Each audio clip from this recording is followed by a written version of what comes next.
Hello student, welcome back to my Aradhya institute. Aradhya institute में एक बार फिर से आप सभी का स्वागत है स्टूडेंट।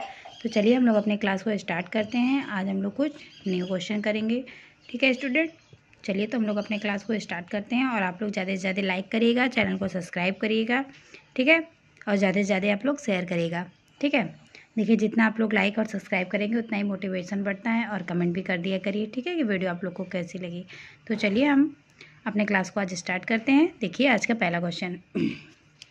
चलिए, वसा में घुलनशील विटामिन है, तो वसा में घुलनशील विटामिन कौन से होते हैं? ए बी सी के vitamin, C D E K vitamin, A D E K vitamin, A D C B के विटामिन, ठीक है। तो जो बी सी जहाँ होगा हम लोग वहाँ काट देंगे, ठीक है। बी सी क्या होता है? जल में घुलनशील विटामिन होता है ना। तुम्हारा क्या है? ए डी ई, ठीक है। देखिए इसमें भी सी है, इसमें भी सी है, तुम्हारा क्या होगा?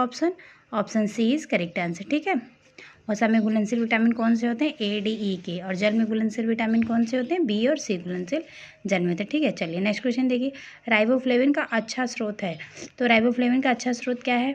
अंडे की सफ़ेदी है, पनीर है, मक्खन है, इनमें से सभी है।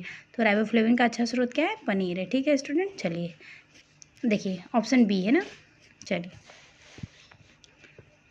निम्नलिखित में से कौन सा विकल्प सुमेलित है? ठीक है। Vitamin A xerophthalmia, vitamin B keratomalacia, vitamin C kwashiorkor, vitamin D osteomalacia, ठीक है।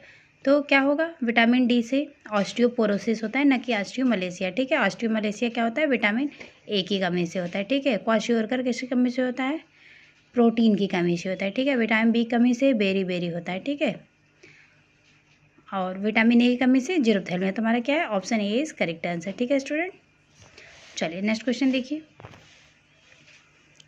चलिए, विटामिन डी बढ़ता है किससे? आंत में कैल्शियम के अवशोषण को बढ़ाता है, दृष्टि को बढ़ाता है, बुद्धि को बढ़ाता है, जल ग्रहण को बढ़ाता है। तो विटामिन डी किसको बढ़ाता है? आंत में कैल्शियम के अवशोषण को बढ़ाता है, ठीक है। दृष्टि के लिए कौन सा विटामिन है? विटामिन ए, ठीक है। चलिए नेक्स्ट क्वेश्चन देखिए। चलिए, वसा में घुलनशील विटामिन है, तो देखिए वसा में घुलनशील विटामिन कौन से हैं? देखिए इसमें बी है, इसमें बी है, इसमें सी है। तो ए और ई वसा में घुलनशील विटामिन है, ठीक है। बी और सी क्या होते हैं? जल में घुलनशील विटामिन होते हैं, ठीक है स्टूडेंट। चलिए नेक्स्ट क्वेश्चन देखिए। ब्लर हो गया क्या स्टूडेंट? 1 सेकेंड। चलिए, जीरोप्थैल्मिया किसकी कमी से होता है? तो जीरोप्थैल्मिया किसकी कमी से होता है? तो विटामिन ए की कमी से जीरोप्थैल्मिया हो जाता है, ठीक है student. Option A is correct answer. Vitamin C की कमी से क्या होता है? स्कर्वी हो जाता है। विटामिन बी कमी से बेरी बेरी। विटामिन डी कमी से क्या हो जाता है? रिकेट्स हो जाता है। चलिए नेक्स्ट क्वेश्चन देखिए। स्कर्वी नामक विटामिन किस किस विटामिन के अभाव में होती है? तो स्कर्वी नामक बीमारी किस विटामिन के अभाव में होती है? तो विटामिन सी के अभाव में स्कर्वी नामक विटामिन होती है, ठीक है। विटामिन ए से क्या होता है? रतंधी। विटामिन बी से बेरी बेरी। विटामिन डी से रिकेट्स। नेक्स्ट क्वेश्चन देखिए स्टूडेंट। कौन सा भोज्य पदार्थ विटामिन सी का अच्छा स्रोत होता है? तो विटामिन सी का अच्छा स्रोत कौन सा होता है? तो फल होते हैं, अंडे होते हैं, गुड़ होते हैं, दूध होते हैं। तो क्या होता है? विटामिन का अच्छा स्रोत जो होते हैं फल होते हैं, ठीक है। Option A is correct answer, ठीक है। अंडे में प्रोटीन पाया जाता है, गुड़ में आयरन पाया जाता है, दूध में कैल्शियम प्रचुर मात्रा में पाया जाता है। चलिए नेक्स्ट क्वेश्चन देखिए। टोकोफेरॉल है vitamin E, vitamin A, vitamin B, vitamin C. तो टोकोफेरॉल किसे कहते हैं? विटामिन ई को क्या कहते हैं? टोकोफेरॉल, ठीक है। और विटामिन ए क्या कहते हैं? रेटिनॉल कहते हैं। विटामिन सी को स्कर्वी कहते हैं। विटामिन बी को बेरी बेरी कहते हैं, थायमीन कहते हैं, ठीक है।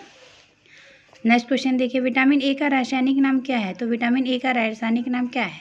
तो विटामिन ए का रासायनिक नाम रेटिनॉल है, ठीक है। टोकोफेरॉल देखिए विटामिन ई का नाम है। थायमीन किसका नाम है? बी का नाम है। स्कॉर्बिक एसिड विटामिन सी का नाम है। चलिए नेक्स्ट क्वेश्चन देखते हैं स्टूडेंट। शुष्क बेरी बेरी का मुख्य लक्षण है, तो शुष्क बेरी बेरी का मुख्य लक्षण है टांगों में कमजोरी, आंखों में जलन, नाड़ी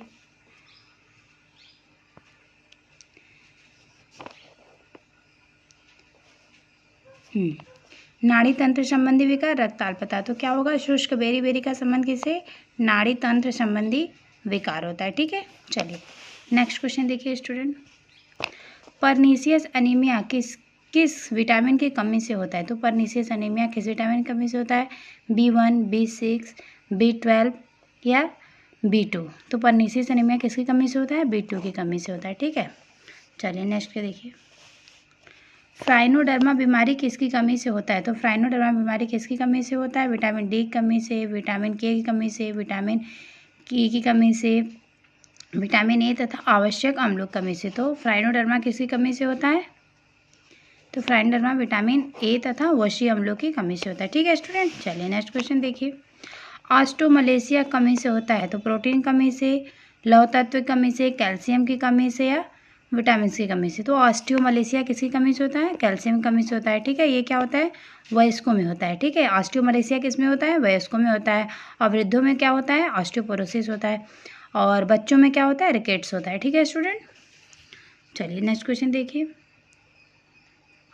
किस पौष्टिक तत्व की कमी से 3D नामक बीमारी हो जाती है? तो 3D नामक बीमारी किस कमी से हो जाती है? तो नियासिन की कमी से हो जाती है ना। ठीक है, नियासिन की कमी से 3D नामक बीमारी होती है, जिसे डायरिया, डिमेंशिया, डर्मेटाइटिस भी कहते हैं। ठीक है, चलिए नेक्स्ट क्वेश्चन देखिए। किस मसाले में विटामिन डी व कैरोटीन की प्राप्ति होती है? तो किस में होती है बताइए? हल्दी में होती है, हरी मिर्च में होती है, जीरा में होती है, सौंफ में होती है। तो हरी मिर्च में क्या होती है? विटामिन डी व कैरोटीन की प्राप्ति होती है। ठीक है स्टूडेंट, चलिए नेक्स्ट क्वेश्चन देखिए। धान के कूट जाने से जो पौष्टिक तत्व नष्ट हो जाता है उसे क्या कहते हैं? प्रोटीन, वसा, calcium phosphate, thiamine, nicotinic acid, vitamin A तथा राइबोफ्लेविन। तो क्या नष्ट हो जाता है? थायमिन तथा nicotinic acid. Option C is correct answer. ठीक है स्टूडेंट, नष्ट हो जाता है। चलिए नेक्स्ट क्वेश्चन देखिए। बेकिंग पाउडर अथवा खाने का सोडा मिलाकर भोजन पकाने से नष्ट होने वाला पौष्टिक तत्व क्या होता है? तो विटामिन जो बी होता है, बी कॉम्प्लेक्स पूरा जो नष्ट हो जाता है अगर हम लोग खाने वाला सोडा डाल के खाना बनाते हैं तो। ठीक है स्टूडेंट, चलिए देखिए। शरीर की आंतरिक क्रियाओं को नियंत्रित करने वाले पदार्थ हैं। शरीर की आंतरिक क्रियाओं को नियंत्रित करने वाले पदार्थ कौन से हैं? वसा है, विटामिन है, फास्फोरस है या प्रोटीन है? तो शरीर की आंतरिक क्रियाओं को नियंत्रित करने वाले जो पदार्थ होते हैं उसे क्या कहते हैं? विटामिन कहते हैं। Option B is correct answer. Protein क्या कहते हैं? बॉडी बिल्डिंग का काम करता है। फैट क्या होता है? 9 कैलोरी एनर्जी देता है। ठीक है, 1 ग्राम में। फास्फोरस क्या होता है? कैल्शियम, फास्फोरस सब साथ में मिलकर काम करते हैं। ठीक है, चलिए। हेरिंग बोन, मेकरल, सालमन तथा सार्डिन मछलियाँ पाई जाती हैं विटामिन ए में, विटामिन बी में,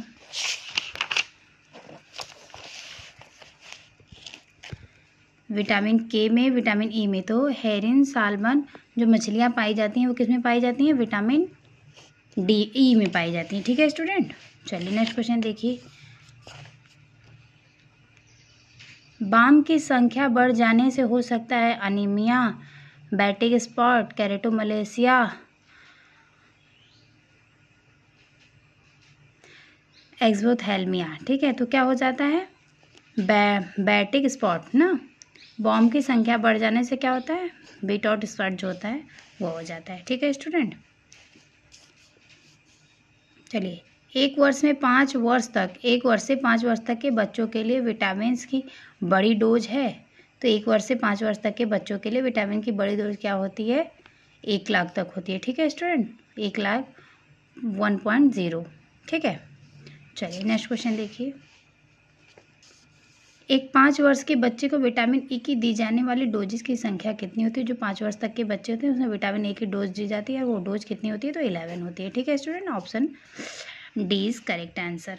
चलिए देखिए, विटामिन ए की कमी से सबसे खतरनाक स्थिति कौन सी होती है? बीटॉट स्पॉट होती है, कैरेटोमलेशिया होती है, कॉर्नियल जीरोसिस होती है, जीरोप्थैल्मिया होती है। तो क्या होती है? विटामिन ए की कमी सबसे खतरनाक स्थिति क्या होती है? जीरोप्थैल्मिया हो जाती है। ठीक है student, option D is correct answer. ठीक है, चलिए नेक्स्ट क्वेश्चन देखते हैं।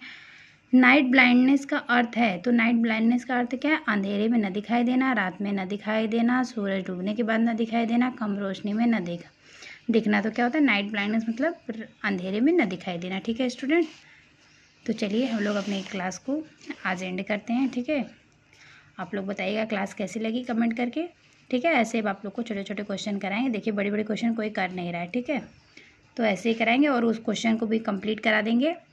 और आप लोग ज़्यादा से ज़्यादा कमेंट करिएगा। देखिए जितने लोग देख रहे हैं कम से कम प्लीज़ उतने लोग आप लोग सब्सक्राइब करिए चैनल को और चैनल को लाइक करिए। ठीक है, चलिए स्टूडेंट, फिर हम लोग मिलते हैं नेक्स्ट क्लास में। Bye bye, take care, Radhe Radhe. और प्लीज़ आप लोग अगर हमसे जुड़ना चाहते हैं तो home science by Sangeeta ma'am search करके आप लोग ज्वाइन कर सकते हैं टेलीग्राम पे, ठीक है। वहाँ पे आप लोग को लिंक मिल जाएगा और ज़्यादा लोग जुड़ जाएंगे तो वहाँ पर PDF वगैरह भी शेयर होने लगेगा, ठीक है स्टूडेंट। चलिए, कम से कम 100 लोग जुड़ेंगे वहाँ पे तो PDF शेयर होने स्टार्ट हो जाएंगे। चलिए स्टूडेंट, तो फिर मिलते हैं नेक्स्ट क्लास में। Bye bye, take care. आप लोग प्लीज़ ज़्यादा से ज़्यादा सब्सक्राइब करिएगा और कमेंट भी करिएगा क्लास कैसी लगी, ठीक है। चलिए, फिर मिलते हैं नेक्स्ट क्लास में।